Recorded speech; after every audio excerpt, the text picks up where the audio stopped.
Boa tarde, professora. Eu e minha equipe vamos falar sobre o sistema respiratório. Pode passar, Laís, o slide. Primeiro, eu vou falar sobre as estruturas das vias aéreas. A anatomia das vias aéreas é dividida em duas porções. A via aérea superior, que se situa fora da cavidade torácica e é constituída pela cavidade nasal, faringe e laringe. E a via aérea inferior, que consiste na traqueia, brônquios, bronquíolos e alvéolos. E agora falando sobre as funções das vias aéreas, elas são responsáveis pela aquisição e a eliminação dos gases do organismo. Ou seja, ela promove a absorção do oxigênio e a eliminação do gás carbônico produzido nos processos celulares. E falando sobre a expiração, ela consiste no conjunto de movimentos que resultam na retirada do ar do interior das vias respiratórias. E a expiração, que é o conjunto de movimentos que permite a entrada do ar nos pulmões. Pessoal, meu nome é Andriele e eu vou apresentar sobre a anatomia dos pulmões. Então, dentro do sistema respiratório, os pulmões, eles vão ser o pulmão vai ser o órgão responsável pela troca gasosa que acontece na entrada de oxigênio e na saída de gás carbônico. E para isso ocorrer, o pulmão ele vai ter na sua estrutura anatômica, principalmente, uma superfície lisa e fina. Aí essa superfície fina, ela também pode ser chamada de capilar, que vai ser uma estrutura que vai ter as bases principais, aberturas, pequenas aberturas, que faz com que o oxigênio entre, ocupe e o gás carbônico saia. Além dessas estruturas, a gente vai ter também o ápice, que vai ser uma forma arredondada, mais voltada em direção ao pescoço, essa ponta mais arredondada em direção ao pescoço, e ele também vai ter três faces. A face costal, que vai se relacionar com a costela, a face diafragmática, que vai ser inferior, né? Vai ser a face inferior do pulmão, e a face mediastinal, que vai se localizar o hilo, que vai ter aí os nervos. Outra diferença que a gente vai ter no pulmão vai ser a diferença entre o pulmão direito e o pulmão esquerdo. No pulmão direito, a gente vai ter três lobos, o superior, inferior e medial. Vai ter também duas fissuras, uma fissura horizontal e uma fissura oblíqua. E a gente vai ter também o sulco da artéria subclávia direita.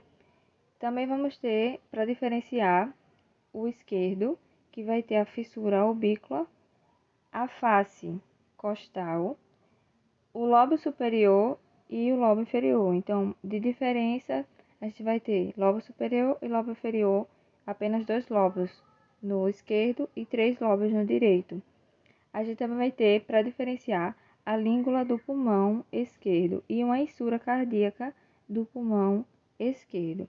E aí o pulmão, quando ele vai fazer a sua troca de oxigênio e gás carbônico, a gente vai ter uma circulação, tipos de circulação.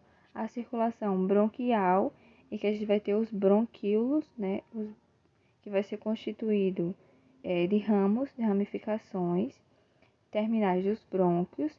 Esses brônquios, eles penetram nos alvéolos pulmonares, que são as unidades responsáveis pela troca gasosa. E aí dentro do pulmão, os brônquios de primeira ordem se ramificam em brônquios de segunda e terceira ordem.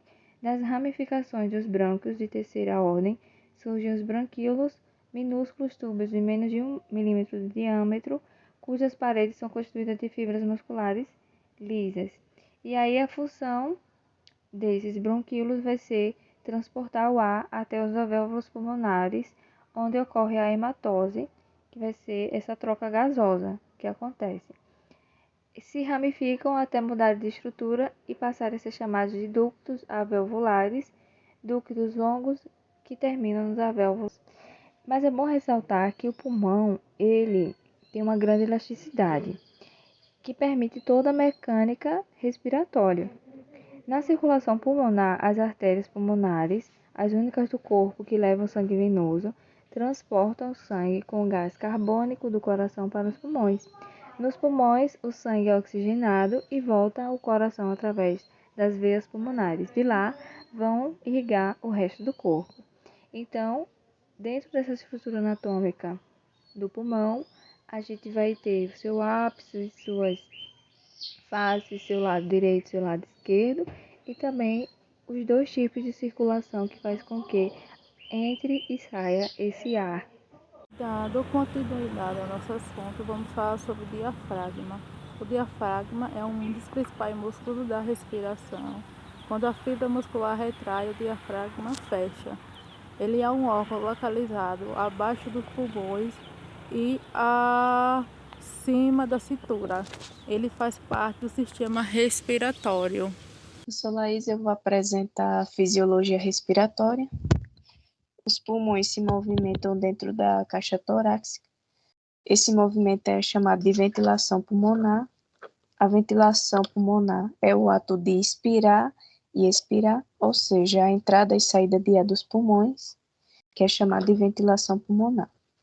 A frequência respiratória é a quantidade de vezes que os pulmões vão fazer esse ciclo de inspiração e expiração, ou seja, o ciclo ventilatório. Em 1 minuto, o ser humano faz esse ciclo entre 12 a 16 vezes por minuto, e a unidade de medida dessa frequência respiratória é chamada de RPM, respirações por minuto. A bradineia é a frequência respiratória abaixo de 10 RPM, e considera-se taquipneia acima de 22 RPM.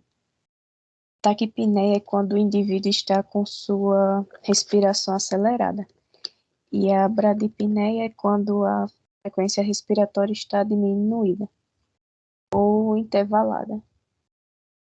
E o VM é o volume minuto, é a quantidade em litros de ar que entra e sai dos pulmões em 1 minuto. Então, isso é dependente da frequência respiratória e do volume corrente. Os volumes e as capacidades pulmonares.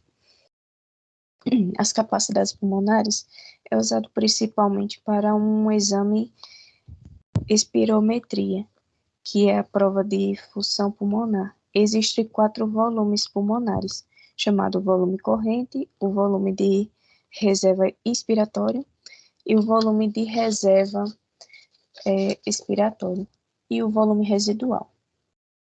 Os volumes pulmonares são volumes funcionais.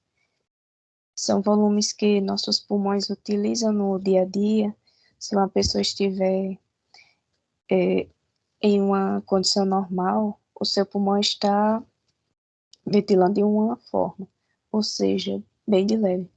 Agora, se o indivíduo estiver realizando algum exercício físico, como corrida, jogar bola, é possível perceber que ocorre o aumento do volume de ar que entra e sai dos pulmões. Isso é totalmente dependente destes volumes, e estes volumes diferenciam-se muito entre homens e mulheres, atletas e sedentários, pessoas normais e doentes.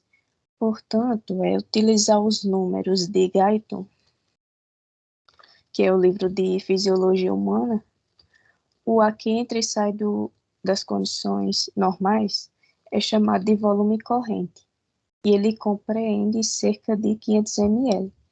Cada vez que uma pessoa inspira normalmente, sem forçar, ele está colocando meio litro de ar dentro dos pulmões, pela inspiração,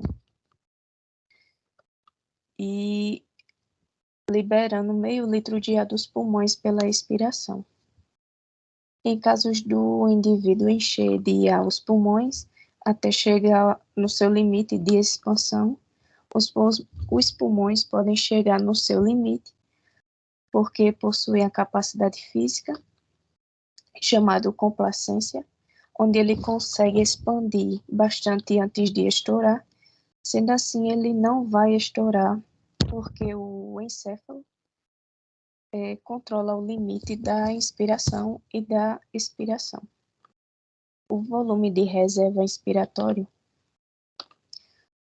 ou seja, é o quanto se consegue colocar de ar nos pulmões depois de uma inspiração. Inspiração normal, né? Depois de um volume corrente, o volume de reserva inspiratório pode chegar a 3 litros. Durante a inspiração e após esse procedimento, o ciclo volta ao volume corrente. Também pode ocorrer a expiração forçada, conhecida como volume de reserva expiratório. Quando se chega ao limite da expiração, esse volume armazena cerca de 1,1 litros de ar. Portanto, o volume de reserva expiratório é menor que o volume de reserva inspiratório. Dessa forma, pode-se afirmar que cerca de 500 ml de ar entram a cada ciclo ventilatório. O volume residual está representado nesta parte em amarelo. Ela suporta cerca de 1,2 litros, que equivale a 1.200 ml. Quando o indivíduo chega no limite de reserva expiratório, logo se pensa que ele tirou todo o ar dos pulmões, porém não tirou. Ainda sobrou dentro dos pulmões 1,2 ml. Então, o volume residual e o ar que permanece dentro dos pulmões, mesmo após uma expiração forçada, esse procedimento é importante para evitar o colapso dos alvéolos. Então, precisa ter um pouco de ar dentro dos pulmões. Existem duas condições que evitam o colapso dos alvéolos. Um deles é o volume residual e a outra é o líquido surfactante, que tem dentro dos alvéolos. Para evitar que os alvéolos colem, para evitar aquele efeito do líquido pleural, que as duas pleuras, ou seja, a pleura visceral e a parietal, ficam coladas pelo líquido pleural. O líquido surfactante que tem dentro dos alvéolos, ele possui um efeito contrário. O efeito dele é para diminuir essa tensão superficial e evitar o colapso das paredes. Portanto, os alvéolos nunca murcham completamente. Eles sempre ficam um pouco armados. As capacidades pulmonares são as somas dos volumes. Existem 4 capacidades pulmonares: a capacidade expiratória, a capacidade vital, a capacidade residual funcional e a capacidade pulmonar total. A capacidade inspiratória se encontra de 3.000 ml a 6.000 ml, ou seja, é a soma do volume corrente com o volume reserva expiratório. A capacidade residual funcional e a soma do volume reserva expiratório com o volume residual. A capacidade vital é a soma do volume de reserva inspiratório e do volume de reserva expiratório e também do volume corrente.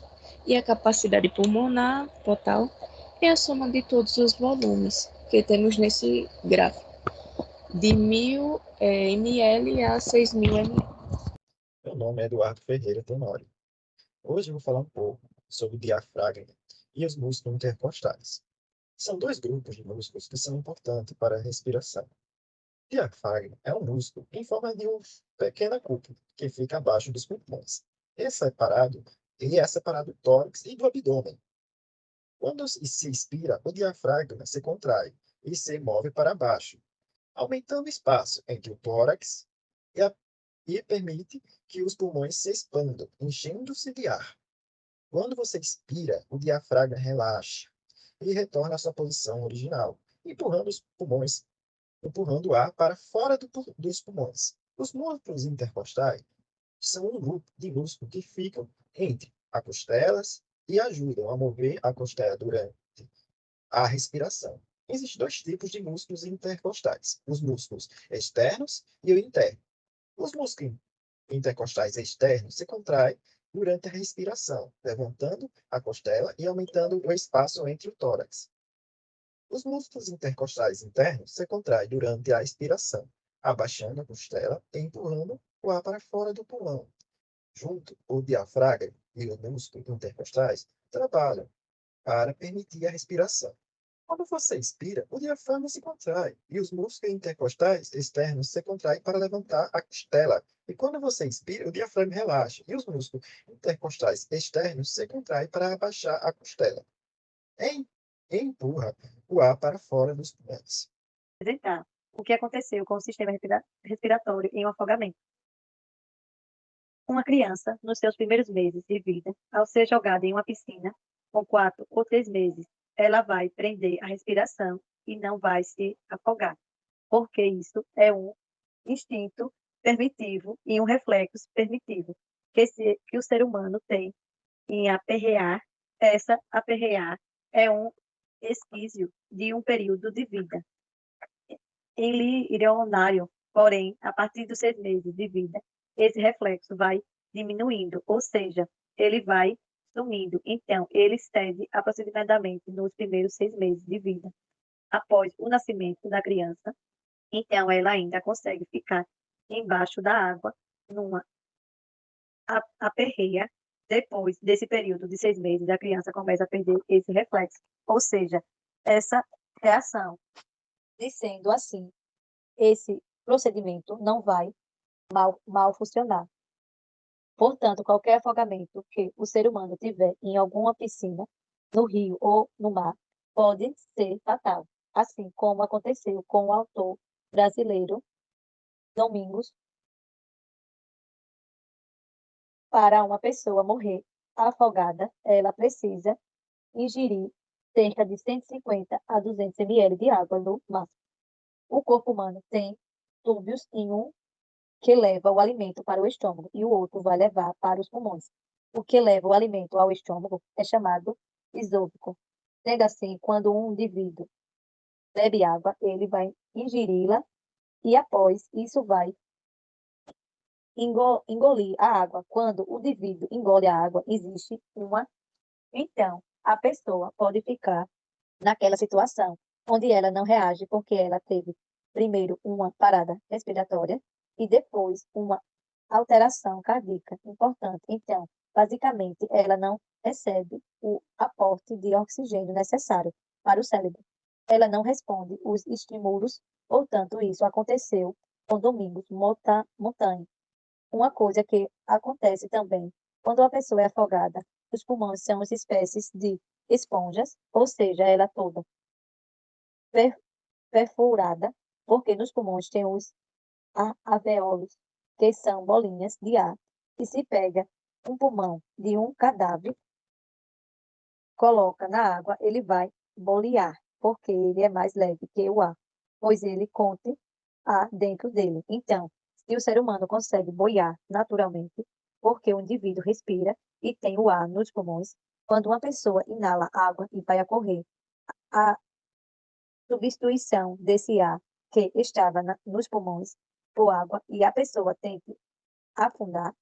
Então, quando se encontra com o corpo no rio, que morreu por afogamento, geralmente o indivíduo está com a cabeça e os membros superiores voltados para baixo, porque os pulmões ficou mais pesado do que o normal e o corpo tende a afundar nessa posição. Os olhados que se encontram em uma pessoa que morre afogado são parada respiratória, parada cardíaca ou em outras alterações que podem acontecer como hipoxia, ou seja, diminuição de oxigênio corrente sanguínea.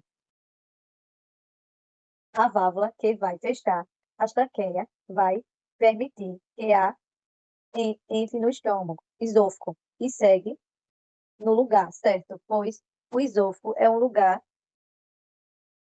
sólido e já a traqueia precisa ter apenas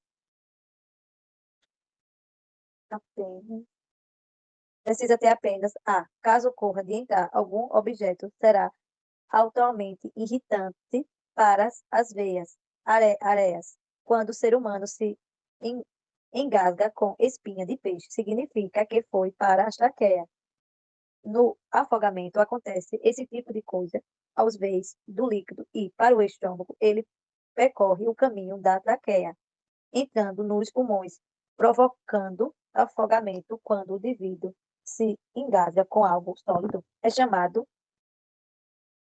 ocorre obstrução de veias aéreas por corpo estendo nas veias aéreas. É chamado de afogamento quando a água entra nos pulmões. Durante o afogamento, ela possui uma temperatura menor do que a temperatura do corpo, temperatura do corporal. E a temperatura corporal é a cerca de 37 graus. Se essa água entra no corpo 5 graus abaixo de 37 graus, ou seja, 32 ou 31 graus, é uma temperatura alta. Para uma pessoa tenha uma síncope, ou seja, ela pode ter uma parada cardíaca, uma taquicardia ou bradicardia. Portanto, ocorre algum fenômeno cardiovascular que vai gerar uma letargia no indivíduo, ou a saturação de um oxigênio na corrente sanguínea vai caindo ou o indivíduo perde a consciência. Pode ocorrer também caso de acidose metabólico, onde o sangue fica mais ácido entre os outros casos.